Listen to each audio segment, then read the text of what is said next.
What we really want to do is occupy this unique space in the assisted living industry. 2 homes, 16 bedroom with private bathrooms, having a luxury aesthetic and service where we have few enough residents that they can really still get that personalized one-on-one care, but then we can also offer the amenities. Not only does this fit the vision for their city, but that they see a need for this is filling a critical need in society for senior care. Every person we've spoken to in that community, one of the first things that comes out of their mouth is, "Oh my God, we need this."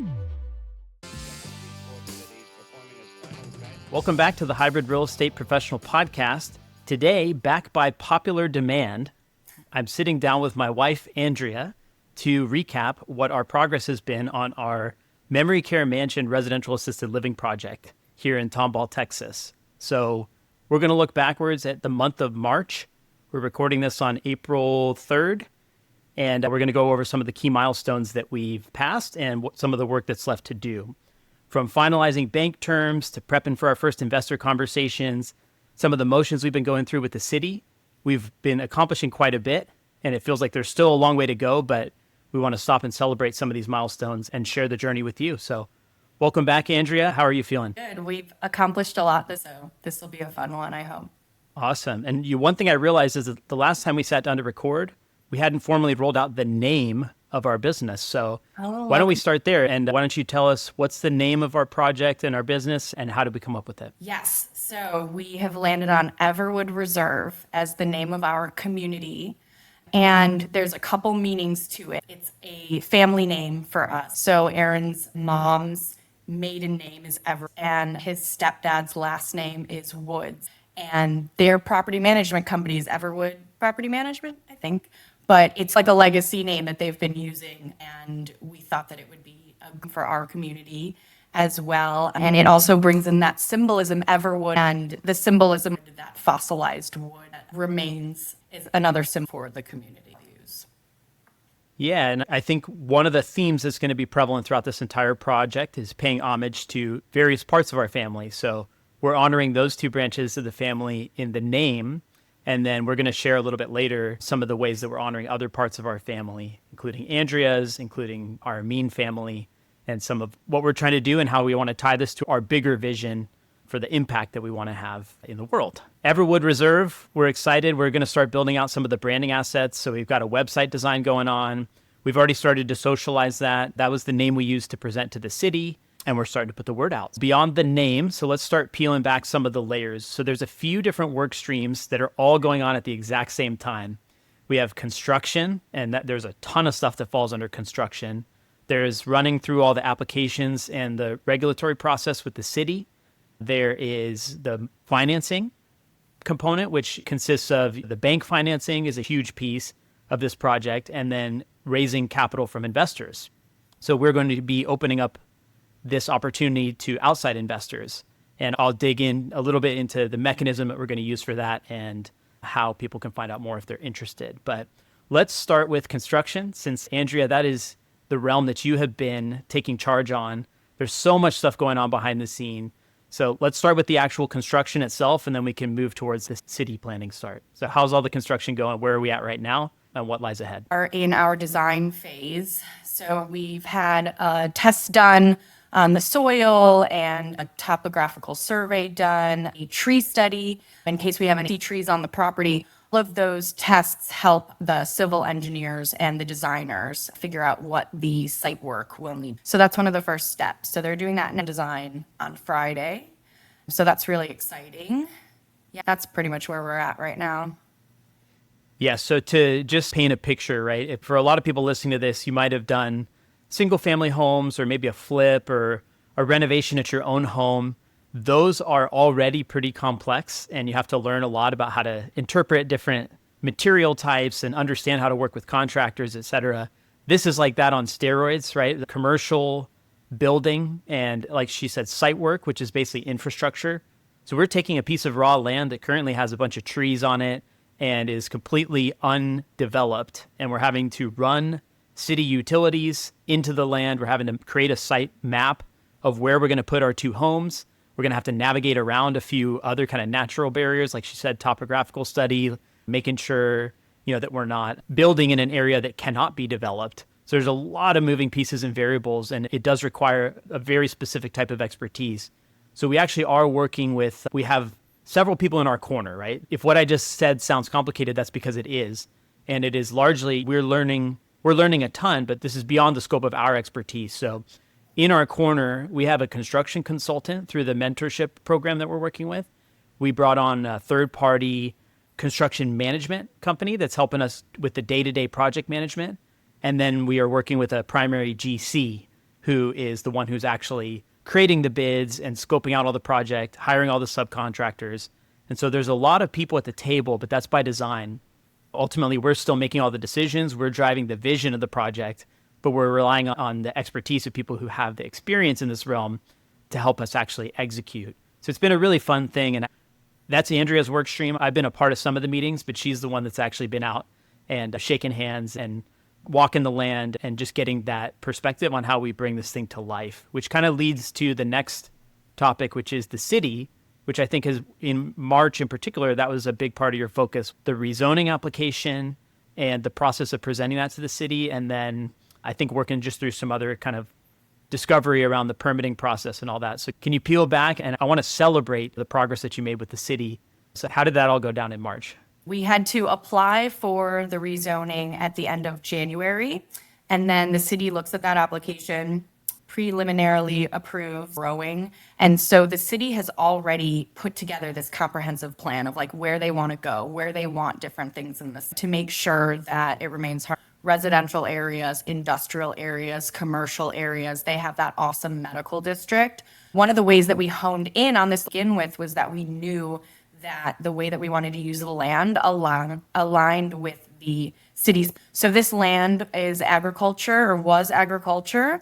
And then we applied to get it rezoned to neighborhood commercial, which is like general retail category or like an office zoning. It's in perfectly with the city's plan. The first step after the city looked at our action, I went to a city planning meeting. And there were a lot of folks from the city, everyone from like the fire marshal to civil engineers to administrative folks. And we discussed the project. They brought up anything that we hadn't thought about yet. The tree study and tree preservation is a new thing this year. And that was something that came up. Drainage is also a huge concern everywhere in Houston right now. It has been for a while.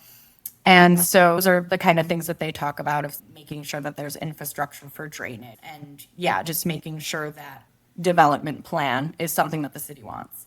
After that, I went and I presented to zoning commission, so that's a separate council around the city planning and zoning stuff, and they do all of the rezoning, or they approve that. After they approved, then I went to a city council meeting and I presented it to city council. So that was really cool. Really enjoyed the presentation, and they were very welcoming of it. So that was one of the last steps. I thought that there was reading and the meeting got canceled. So I think it's just going to be put into action in 5 days or so. Yeah, that's what I know so far. But it was Tomball actually made it a pretty smooth and simple process. And I know it really depends on the jurisdiction you're in, whether or not that's true. But Tomball in particularly, I found it to be really manageable for someone like me with no experience. Yeah, I'm going to add a little color commentary there, but great job outlining the process. I think a couple of things to add are you did do a formal presentation essentially and pitch our vision.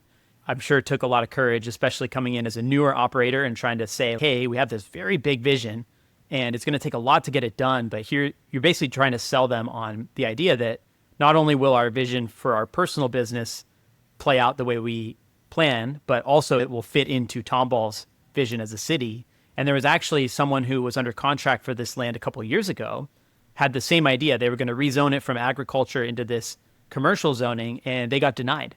That was where they got stopgapped. So yeah, basically they submitted their project. They went through all the same motions, and they got denied, largely because it didn't fit the city's vision. To the best of my recollection, it's not because their project wasn't viable or that they couldn't physically do it, but that it didn't fit what the city was looking for. Yeah, that's exactly right. It didn't align with that future zoning plan because industrial is different than commercial. If you're getting into industrial, you're talking about warehouses, factories, you're considering pollution, things like that, noise, things like that. That's definitely different in that area. I don't think could handle industrial. And then the second piece I was going to add is that Andrea actually got a write-up in the Community Insider, which is a local paper that basically shared about our project and said the city of Tomball provisionally approves Everwood Reserve memory care assisted living home. They shared some details about our project, and they even included some comments from some of the council members about how they independently, these aren't people that are living and breathing assisted living data like we are, they independently did their own due diligence to see, is there a demand for this in their market? And they really affirmed in a beautiful way that not only does this fit the vision for their city, but that they see a need for this. It's filling a critical need in society for senior care, and there will be more demand than there is supply. So the fact that we can chip away at that, that really does fit our vision and the city's vision. So I thought that was a really nice write-up. I'll make sure to include that in the show notes here. But just big congratulations. I was so proud and so happy. I wasn't able to attend those meetings. I really wish I could have, but it's just such an amazing milestone. And it shouldn't be assumed that you will pass this milestone. A lot of people get turned around at the rezoning step. If rezoning is part of your plan for a development project, you do have to put in the work. You do have to really get people bought in. And so thankfully, this call right now is not us mourning the death of our project, but it's celebrating that we passed a key milestone to keep the project viable and moving towards the finish line. So kudos. Yes, thank you. Thank you. So we went through a little bit of construction. We went through working with the city. One fun topic that I want you to peel back is, so you do a title search, right? And you have to look at what are the various liens and encumbrances on the land. And this land has some baggage for sure. Without getting too far or too deep into the middle of anything ongoing, maybe you can explain some of that process and like what we've been doing to address those liens and encumbrances. So this particular piece of land has old natural gas pipelines under it, and it has a natural gas well. Tomball's roots is in oil, gas, and railroad, and there is a ton of pipeline in Tomball. So luckily, people that build in Tomball are fairly used to dealing with this. So in everyone that we were talking to was like, yeah, it'll get figured out. Like maybe this would have scared me away, but everyone was very reassuring that it's something that, and it can be for sure. And one of the companies, the well and most of the pipeline under the land, basically need to an agreement with them to release the blanket easement surface rights that they have and create a new right-of-way south end of our land so that it's not impeding our development and it doesn't get in the way of anything we want to do in the future. And they're also going to plug up that. It hasn't been in use for quite a while. They'll plug it up, fill it with cement, and then chop off the top of it, and then we'll have our land that we can develop. Creating this agreement with Tortuga back and forth, how much it get them to move into this new row and relinquish surface rights, because they do have surface rights on the land. Then something that came up in the process of doing all this was, okay, who has the mineral rights to the land? And Tortuga actually wasn't sure. So we don't know if it's them. We're checking if the owner knows or if it's the owner. And what we learned basically, not only do we have to worry about surface rights and then the ground rights, but no. So this is another puzzle that we are trying to figure out is who has the mineral rights and make sure that our agreements are airtight in terms of us having all of the rights we need to develop the land ownership that we need, basically.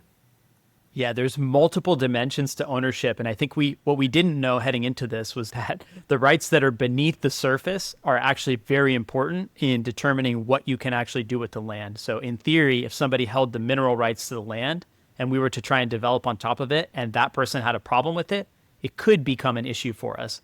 Now, it doesn't seem, based on the people we've spoken to that have any type of stake in the land currently, doesn't seem like that's going to be a problem.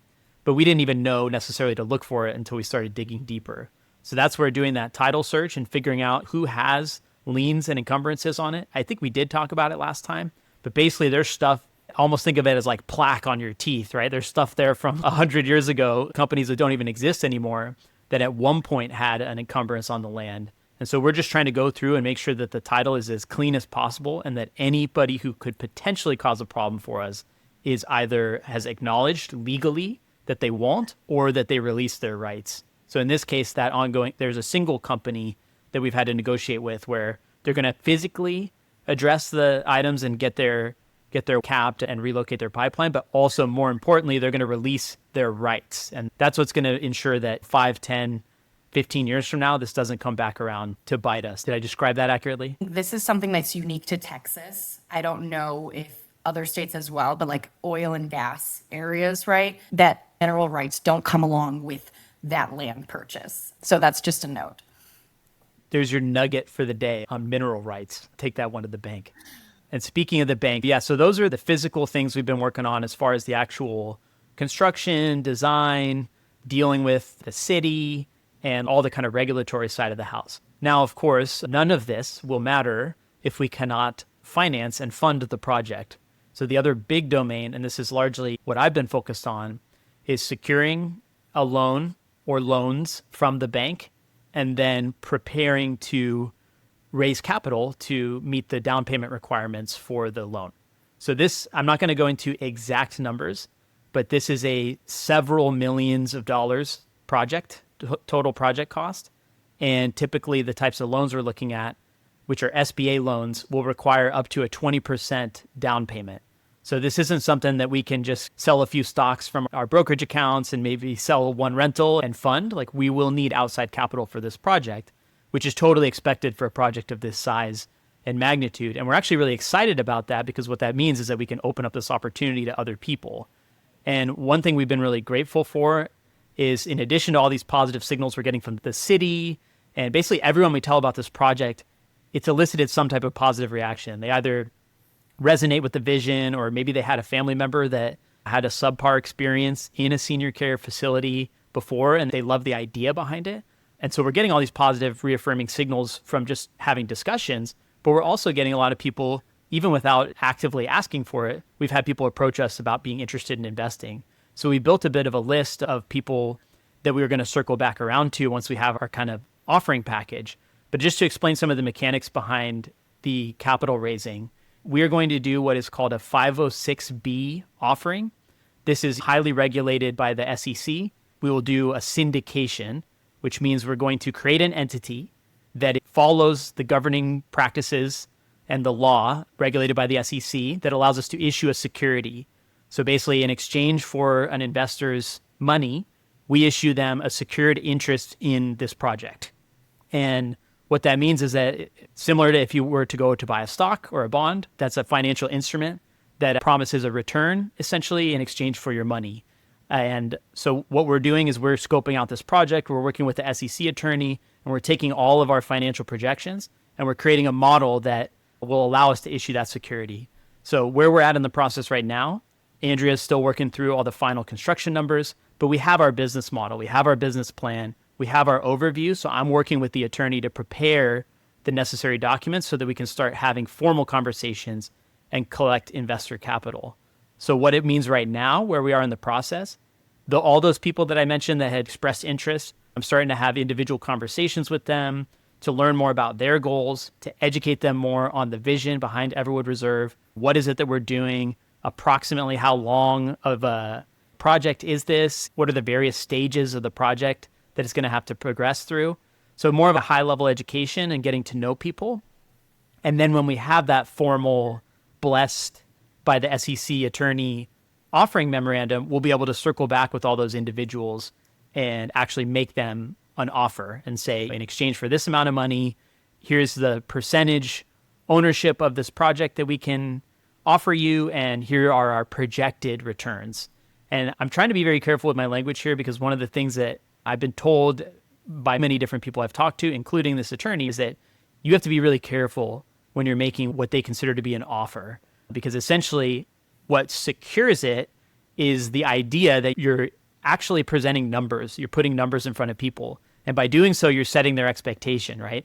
If you went to a bank and they said they could give you a certain percentage return, and then it turns out it's something totally different, and they don't correctly outline the risks, they don't correctly outline where things could potentially deviate from whatever they told you, they can get in trouble. The same is true for us. Even though we are technically a mom and pop operation, we're still governed by those same laws. Right now, I think what's interesting is we're at a point where we're still able to have these discovery conversations with our investors, but we haven't yet made that offer. So this is a process I've enjoyed learning about. I know that got a little technical, but it's been fun and we're looking forward to having more conversations with investors. I would say a large part of this next month for me is going to be shoring up the conversations with people that I've already spoken to, and then also having conversations with new interested investors who might be looking to deploy some of their capital and this project resonates with them. Of course, if that's you and if you're attracted to this vision and you want to learn more about what it might mean to invest with us, I encourage you to reach out to Andrea or myself,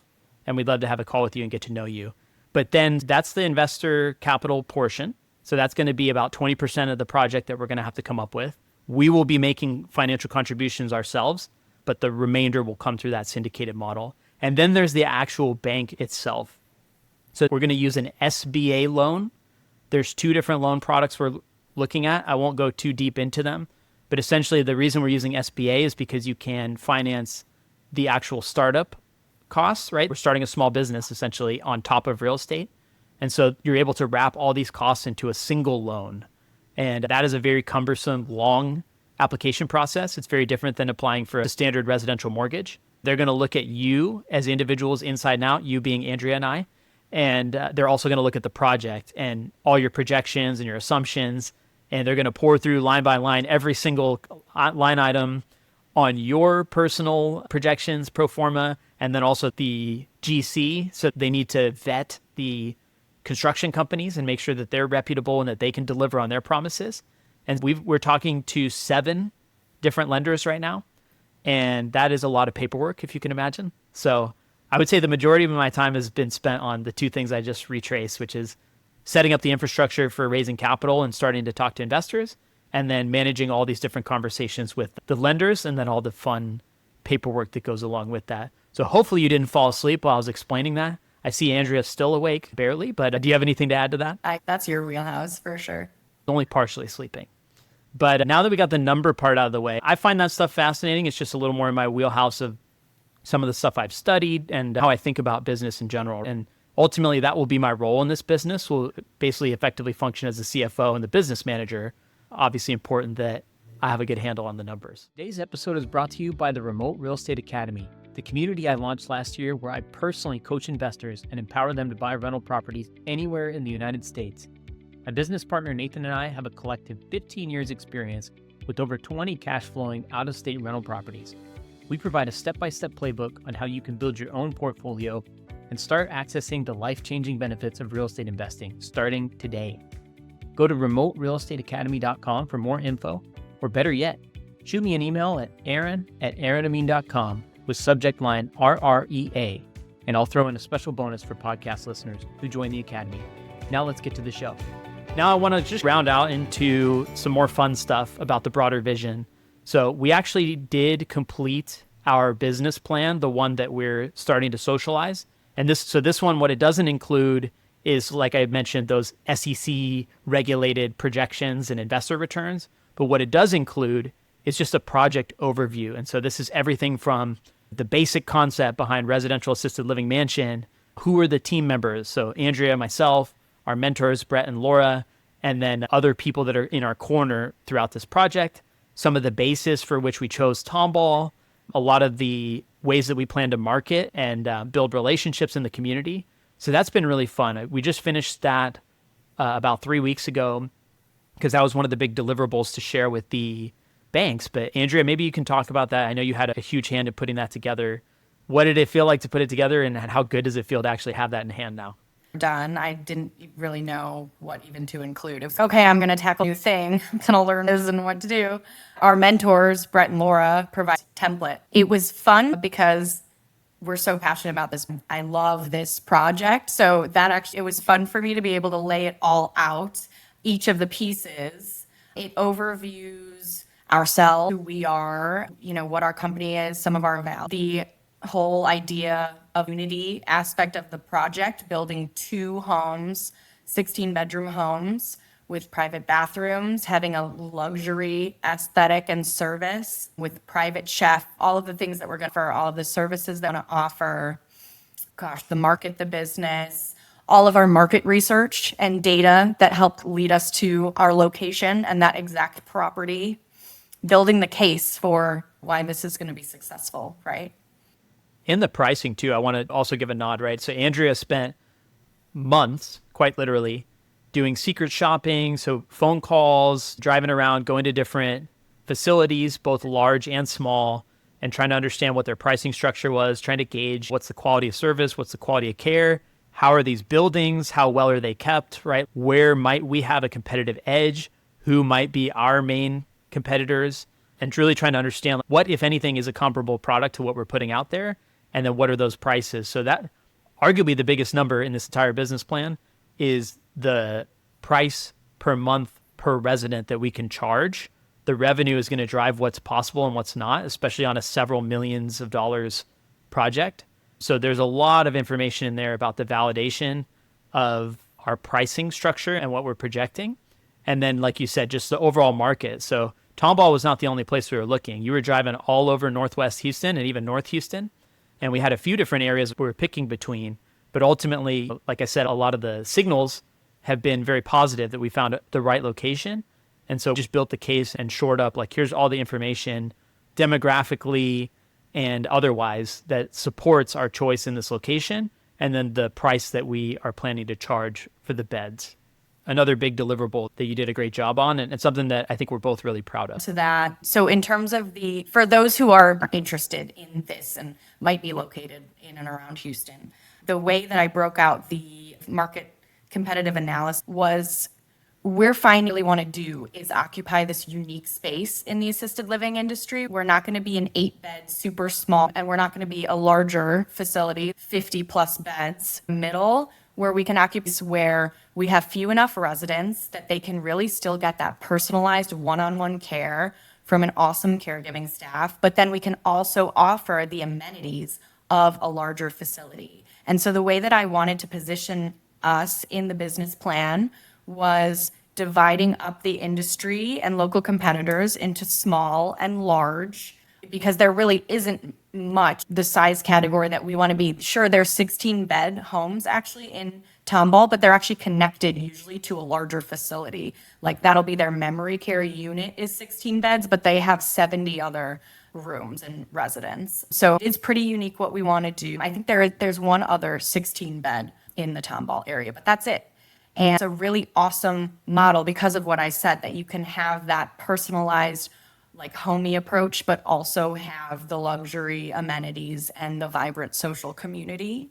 So when I broke the out into small and large, and then I made a chart of kind of the different offerings that they have, and I was able to show that at the end of the day, Everwood Reserve is able to have all of the services and amenities of the small and the large, do something that nobody in the area is doing currently, show that will still be less expensive than those larger facilities that have all of those amenities. And so that was something that I wanted to do in the business plan. I hope that came across. And then for folks that are doing route in the Houston area, I can just talk about what I found looking at West Houston. I started all the way up in Conroe. We live in Cypress. Conroe is like an hour away. But Conroe is a great area, is growing. They have a moratorium right now on some areas of the city, and like a water usage moratorium in the areas that I was interested in locating. So I was like, okay, like we want to do this soon. They're growing too fast. There might be some issues with some barriers developing the land. Then I was looking in other areas as well. I've looked at from Waller all the way up to Conroe, and then all the way up to Plantersville, developing too. And that's how I honed in on that, like, springtime area. The zip codes that encompass Tomball, there's hardly any assisted living homes in those two zip codes. I was so surprised. So that was something that helped me see, okay, I think this is the area. And Tomball has a years. It's just want to retire, they want to stay there. So hopefully we can allow them to do that if we build this community. Yeah, and so in addition to all that data, of which there is so much, right, across so many dimensions, there's also the anecdotal and street level validation that every person we've spoken to in that community, one of the first things that comes out of their mouth is, oh my God, we need this, or this is really something this community needs, or they talk about a family member that had to go through a search process and couldn't find something, or they had to settle for something. So in addition to all the data, which is very important, I think that data is really critical, right? You can't just rely on people's word of mouth. But the data combined with the actual signals that we're getting from people in the community really just continue to reinforce our case and our confidence in this plan. And not only the numbers, but the service and this kind of elevation of senior care that we're striving to present. Speaking of vision, last topic I want to touch on here is you have another beautiful vision for the nonprofit, which we just finished forming. And I would love for you to share with everyone what that is and what we plan to do with it. So we also incorporated a nonprofit entity. It's a public charity. It's called Amin Family Foundation, but we are operating as a public charity, not a private family foundation. The mission is to support elders in our community, help provide resources for housing, education that they might need to be able to live their best life in their later years. That's our mission. We're inspired to do this because family members like have the resources to be in the type of community that we're going to build to help folks like them. I'm really excited that we get to do this as well, tandem with our business that we're going to be running, because we'll be in a position that we can really provide for folks. Yeah, no, and I tip my hat to you because I know with everything we have going on right now, it's hard to think about the idea of doing something else. But this was always, when we talked about, before we ever got this far into the business plan for Everwood Reserve, this was always part of the vision. It was almost a non-negotiable, not that I was pushing back, but it was almost that we're creating this elevated senior care home that's going to provide an incredible experience for people and do everything that we wish that our parents and grandparents could have. But to your point, it is usually private pay and at a higher price point, which makes it not accessible to everyone. So with full recognition of that up front, you had this vision for how to create something that can maybe level the playing field, albeit one by one, right? It's not like we can subsidize the rates across our entire 32 beds, but you're able to provide a vehicle for people to apply for this. And we're going to build out that, I don't know if it would be a grant program or something like that, but this just fits in the wheelhouse. You worked in nonprofit. Most of your career was in nonprofit. So you understand how to execute and build a company like this and how to plug it into our bigger vision. And I think it's a really beautiful thing. I'm excited. We brought on some board members who are also working in residential assisted living, and they're close confidants to us who we trust will help us shape and execute this vision. But I think it's a really nice complement to what we're doing that we'll be able to offer not only premium product and service, but we'll be able to level and the field and make it accessible to people who otherwise might not have had that opportunity. So a lot more to come on that. We're redesigning some of our website to feature kind of all these different things that we're working on. And I'll go ahead and make the live announcement, right? We're going to try and start a newsletter that we can provide these updates a little more frequently and make this a little more accessible, because we are just learning so much at such a fast pace. We can't always sit down and record 45-minute podcasts about everything. We want to make that information more accessible about both the project and all the concepts and fun stuff that we're learning. More info to come on that, but we plan to launch that here in the next few weeks. This is fun. Awesome. That was a ton of information. Like I said, this is by popular demand. The last time I had you on, I got tons of people reaching out and comments saying that they wanted more. It took us almost 2 months to get a second episode out, but we'll have to do it again sooner next time and start continuing to tell this story. So thank you again for coming on, and we'll do it again soon. Thank you for making it to the end of today's episode. As you may know, podcasts are very difficult to grow organically. If you're getting value from today's episode, I'd deeply appreciate if you can take 30 seconds to leave my show a 5-star rating and review.